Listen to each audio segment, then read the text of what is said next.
Salut à tous et bienvenue pour une nouvelle vidéo un peu particulière. Aujourd'hui je vais pas faire une grande randonnée comme j'ai l'habitude de le faire habituellement. On va juste se faire une petite balade tranquille. Comme vous avez pu le voir sur la miniature, on fait un événement un petit peu particulier aujourd'hui. Ça va être les 1000 km de mon One Wheel GT. Donc je me suis dit que c'était l'occasion pour vous faire une petite vidéo bien sympathique. Vous donner mon ressenti, mon retour d'expérience après 1000 km sur ce skateboard électrique. Donc là ce que je suis en train de faire, c'est que je suis en train de traverser la ville. Comme ça je vais essayer de trouver un petit endroit calme et sympathique pour pouvoir continuer la vidéo. Et donc juste après on va passer la barre symbolique des 1000 premiers kilomètres de mon One Wheel GT ensemble. Je vous réserve des surprises, vous le verrez au cours de cette vidéo si vous restez jusqu'à la fin. Bon voilà, j'arrive dans le petit endroit que j'ai sélectionné pour pouvoir me poser. Bon ça y est, je me suis fait un petit setup de youtubeur. Comme vous pouvez le voir, je suis vraiment posé en plein milieu de la nature et on va pouvoir parler de qu'est-ce que j'aime et qu'est-ce que je n'aime pas sur le One Wheel. Et la première chose qui me vient en tête, c'est le garde-boue. Vous avez pu le voir dans plusieurs vidéos longues que je vous ai fait cet hiver. La boue a tendance à s'accumuler entre le pneu et le garde-boue. C'est quelque chose qui arrive malheureusement beaucoup trop souvent. Et comme en plus par chez moi, la boue est très argileuse, elle a tendance à sécher vite. Elle ne s'évacue pas dans ce petit interstice. Et du coup, c'est très embêtant parce que je suis toujours en train, en pleine balade, de devoir m'arrêter pour démonter le garde-boue, trouver un bâton pour essayer de creuser à l'intérieur. C'est toujours une galère. J'ai fait beaucoup de balades cet hiver. À de trop nombreuses reprises, je me suis retrouvé complètement bloqué en plein milieu de nulle part. Donc ça, c'est un gros défaut du One Wheel. C'est une machine qui est très bonne en off-road, mais l'hiver, quand c'est trop gras, je lui trouve quand même des limites, personnellement. Le deuxième défaut que je pourrais lui trouver, au niveau du côté du One Wheel, là où du coup on vient mettre les protections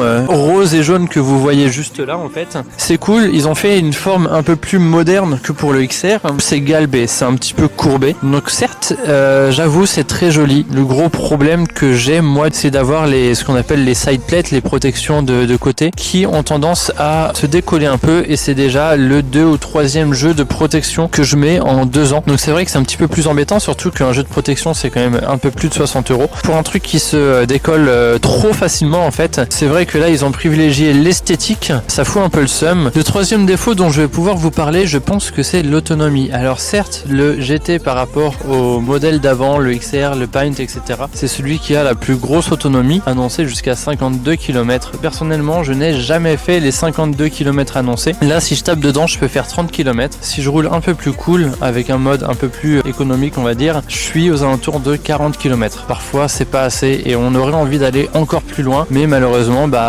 on est obligé de devoir faire demi-tour, de rentrer à la maison pour recharger, parce que sinon, on sait qu'on va devoir rentrer à pied. Après, ça dépend si vous êtes aventurier ou pas. Ça va dépendre du type de chemin que vous allez prendre, etc. Ce serait vraiment génial un jour, je trouve, de pouvoir faire 60 km avec cette machine. Maintenant, un point positif, en premier lieu, je dirais l'autonomie.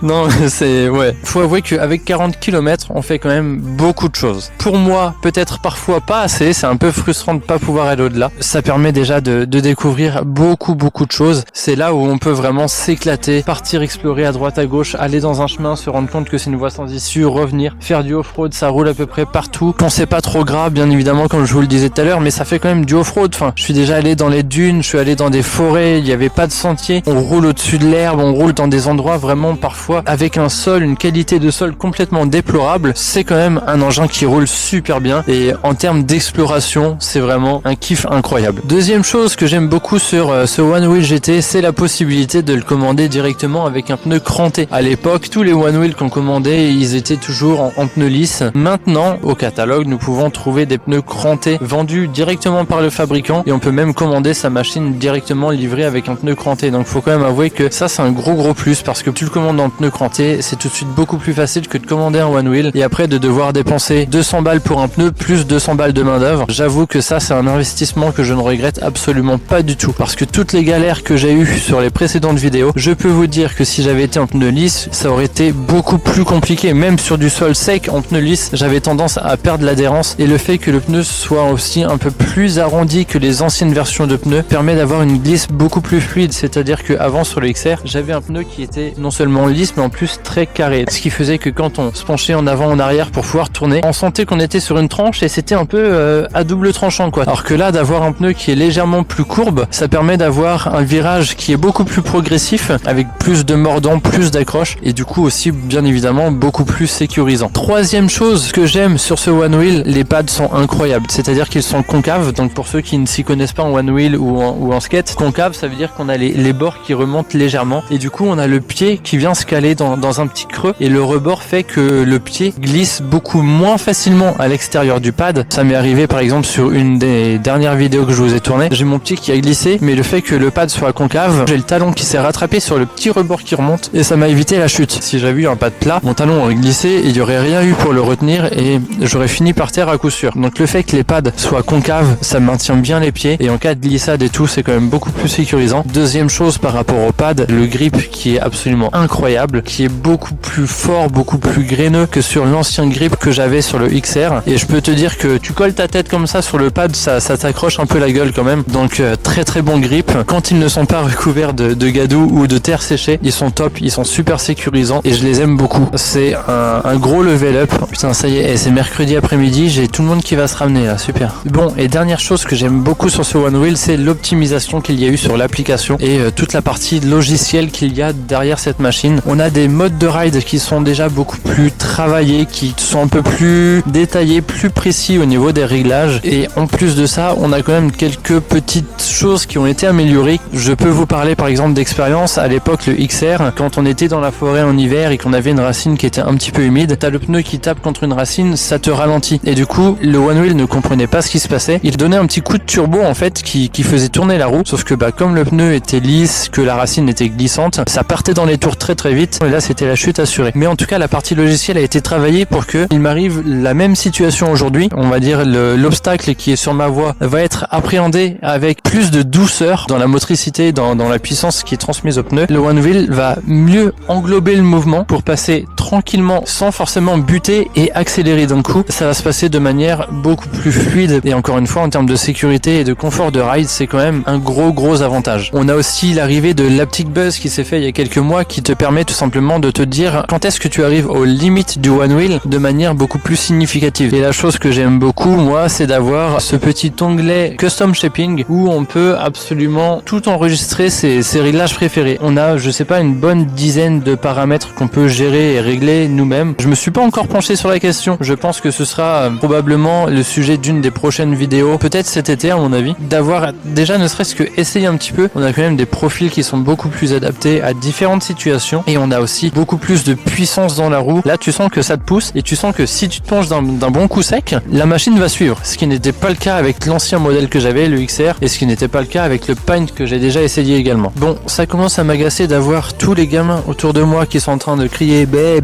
dans tous les sens. Donc je vais prendre le One Wheel, je vous oublie pas, je prends la caméra et on va aller rouler un petit peu histoire de pouvoir fêter les 1000 km du One Wheel. Mais pour ça, je vais me rendre dans un petit magasin histoire d'acheter de quoi le fêter dignement parce que c'est pas tous les jours qu'on a 1000 km quand même.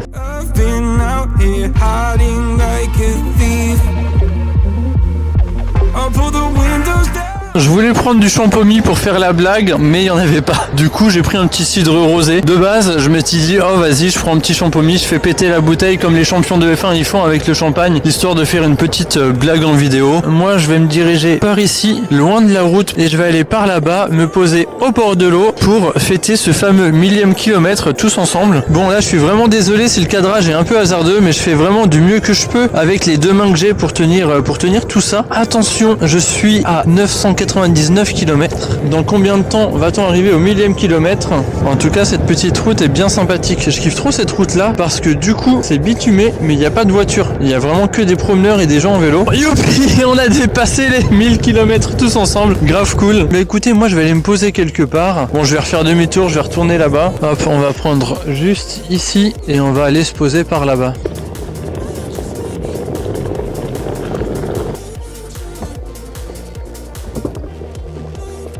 Et voilà, là il y a un petit bout de béton, ça me semble plutôt bien pour me poser. Et puis on va mettre fin au massacre avec ce cadrage dégueulasse que je vous fais subir depuis 5 minutes. Bon allez, on va s'ouvrir cette petite bouteille et on va arroser ce One Wheel.